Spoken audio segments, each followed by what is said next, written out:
What's up, everybody? Welcome to the Samut Rage Cage. See who's jumping in the chain link with those playing against Sram. That'll be a nice little cage match. As far as opening hand goes, we've got Scattered Groves, Arid Mesa, Flooded Stream. Yeah, we're going to keep on this one. Captain Sisei Oracle. Sounds like a plan. And we are on the play, which is nice. So let's go and lead off with the Scattered Groves. I think that sounds pretty good. And then I'll cover the commanders in just a second. So let's go and go Scattered Groves. Go and play that one. Anything else? Now we're going to go and pass the turn. We are playing Samut, Voice of Dissent, Rage Cage, Naya Rage Cage, whatever you want to call it. Cage match of the century against Sram and his artifacts. We're playing Samut, Flash, Double Strike, Vigilance, and Haste. Other creatures you control have Haste. Then for 1 white mana, untap another target creature. Playing against Sram. Whenever you cast an aura, equipment, or vehicle spell, draw a card. See if I thought our opponent said something. Let's see. Let's go ahead and let's go and get the Arid Mesa down. Let's go and crack and grab a red source. Let's go and grab Taiga off this one. We're going to get down Bloom Tinder. At least Bloom Tinder will be able to tap for green, and we go for Oracle next turn. Let's go ahead and go. Where are you? Let's go and grab Taiga. There we go. Let's grab Taiga. Let's go Bloom Tinder. And then anything else. Now we're going to go and pass the turn. So next turn we'll be online to get down Oracle. We can also lead off with Captain Sisei the next turn if we want to, or we can go for Samut and then give it haste, and then we'll be online for Captain Sisei to kind of search up whatever we want. But we did cover both commanders. Welcome to the cage match. Hopefully Sram can survive. If not, we're going to have some fun. I hope you like Samut's new face mask. It's based off of Vega's. I think that's how you say her name, off of Street Fighter. So I was kind of looking around for better masks for Samut, and I was kind of like, I'll just kind of doctor this one up, and I kind of like it a little bit better than the Jason hockey mask. So feels a little bit more rage cagey, I feel. And then it's kind of cool if you think about Samut being Vega, like well, I know she's female and Vega's, I think, is male. But I've always been a huge fan of Street Fighter, not a big gamer in Street Fighter. I like to play the game. Actually, I'll jump into that in just a second. Let's go ahead and let's go get the Flooded Strand down. So we can go for Oracle, be able to play off the top card of our library. I think I like that. Yeah, let's go and go Flooded Strand. Let's go ahead and grab a, we have double green. Let's go and grab a Plateau off this one. Let's go Oracle. It's going to be green. And actually, we probably could have sequenced that just a little bit differently if we had gone for, click on the last one. With the land drop, we could have gone for the Flooded Strand as our second land drop. Ooh, Inferno Titan. I think I do like that. Let's go and get down the plains. Anything else we're going to go for? No, we're going to go and pass the turn. But yeah, Street Fighter. I'm not a huge, like, I enjoy playing Street Fighter. I'm just not really good at Street Fighter. I don't really know the combos and stuff like that. But I played Street Fighter on Super Nintendo, and so I've always had those, the characters within Street Fighter have always had a special place in my heart. So it's kind of nice to have a nice little mask for Samut. But yeah, I did make some changes to the deck, actually. So, as you may notice, we have Rancor in the hand. This is a card that I added to the deck. I tried to play some games earlier, and I reminded myself that there's a lot of games with Samut that we can really push in with that 3-4 double strike, and I just don't really have a lot of ways to give Samut trample. And so Rancor's perfect for this. You know, if Samut gets blasted back to the command zone, we go back to our hand, we can cast it, and then we can also, you know, giving her +2 and giving her trample is more than enough to kind of make sure we can really push through that combat damage, especially if we have something like Sword of Feast and Famine on the battlefield.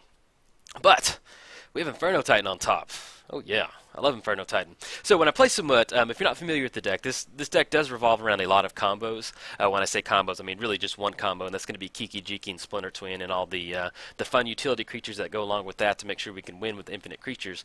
But outside of that, like the achievement unlocked for me is always Inferno Titan with Splinter Twin.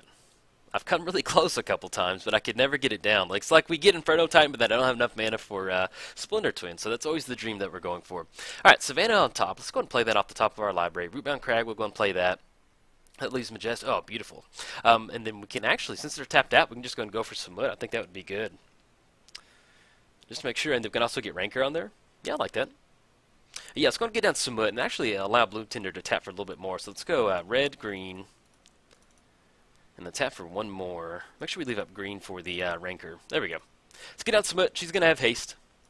And let's go ahead and put the let's put Rancor on Samut. We can tap Bloom Tinder for 2. That's just going to be 3 total mana. I like putting Rancor on here right now. And we can actually go and swing with the whole crew. Yeah, let's go and do that. That's going to be double strike 10 coming across, 2 with the Oracle. That'll be 12, and then 13. Oh yeah. Very Rage Cage. Love it. Anything else? Now we're going to go and pass the turn. So, we do have Inferno Titan in the hand. We actually do have 6 mana if something does happen to Bloom Tinder, so we'll be able to cast Inferno Titan.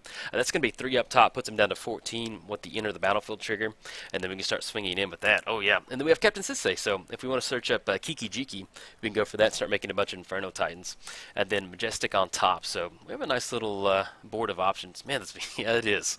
Samut's pretty gnarly, and I'm really glad that we do have put Rancor in the deck. You know, even though we are getting pacifism right now, can attack or block. At least we still have the utility option of untap another target creature, so we can kind of get around this. And then we do have Keswick Wolfrun to get on the battlefield too, so we can kind of push in some nice little extra damage. But yeah, as far as the additions I made to the deck, I did add Pithing Needle. Excuse me. This deck kind of struggled against Planeswalkers sometimes. They don't have Oblivion Ring in here. I did add Cast Out. I think it's Cast Out. Yeah, Cast Out, which is another way for us to deal with Planeswalkers. But we do have Pithing Needle, which is, I always enjoy playing the kind of lockdown like that. Pithing Needle. I added Pithing Needle, and I also added, what is it? Phyrexian Revoker, so we can kind of lock down our opponent's mana on any sort of artifacts, or we can, you know, cut off any sort of planeswalkers we need to go for. Okay, kick it over our turn, and then we're going to be able to deal that 3 damage to Sram, which will be good. Let's go ahead and get the Keswick Wolfrun down. Yeah, I like going Inferno Titan on this one. Oh yeah, let's do it. Let's have some fun. And then we could tap Bloomtender for the Keswick Wolfrun if we wanted to, but I think at this point we're just going to go Inferno Titan on Sram. Just kind of keep the keep him off the battlefield, keep that draw engine. 3, yeah, we're okay with that. Alright, so it's going to be double strike on Samut. It's going to have trample. We're going to be able to push past that Weathered Wayfarer. Ooh, we do have Sword of Feast and Famine on top. Let's go and swing in. I guess we're okay with the whole crew on this one. Actually, if we go Inferno Titan on Weathered Wayfarer, oh yeah, there we go. Beautiful Rage Cage. You get some really quick aggressive games like this sometimes, and anything else. Now we're going to go and pass the turn. So we've dealt a nice little chunk of damage. They're down to 8. We have Inferno Titan next turn. So we do have the infinite creatures in here with Kiki Jiki and stuff like that, but sometimes you can just go straight beat sticks with Samut. You can see where they have pacifism on there.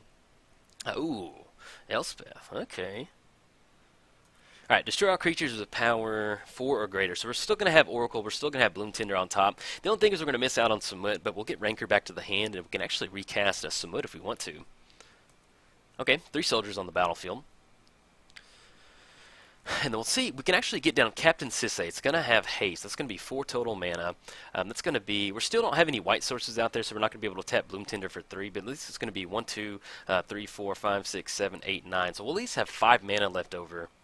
That could be Kiki Jiki. Yeah, we can Inferno Titan up top, Kiki Jiki.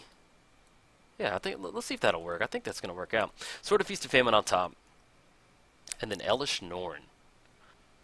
Okay. So, we go. Captain Sisse, it's going to be 1, 2, 3, 4. And that's going to be 1, 2. Yeah, we'll have enough to go for Kiki Jiki on Inferno Titan. I think I like that. Let's do that. Yeah, let's go Captain Sisse. And it's going to have haste from Samut even though it can't attack or block. We're going to search our library for a legendary card, search up Kiki Jiki. Where are you? That way if we draw into any of our other enablers, we'll be able to kind of combo off from there. Let's go Kiki Jiki. It's going to be red, red. Oh, yes. And if we wanted to, we could actually... Oh. Uh-oh. There we go. Alright, getting out Kiki Jiki, we're going to be able to make a copy of Inferno Titan. That's going to be 6 coming across, 3 damage up top on Elspeth, and the other 3 damage to Elspeth, take care of Elspeth. And they'll really just kind of be in a position to really start pushing in some nice little damage with Inferno Titan on Kiki Jiki. But yeah, that's kind of the deck in a nutshell. It's just to kind of go, you know, we're always shooting for, not always shooting for combo, but combo is a really nice way for us to win with the deck. But if you can get some nice little value off Inferno Titan and Kiki Jiki, oh yeah. I've just been... Like the last 3 Samut games, I've gotten so close to just making a ton of copies of Inferno Titan, so at least going for Kiki Jiki on Inferno Titan feels kind of fun. So, alright everybody, if you enjoyed the video, like and subscribe. Thanks, bye.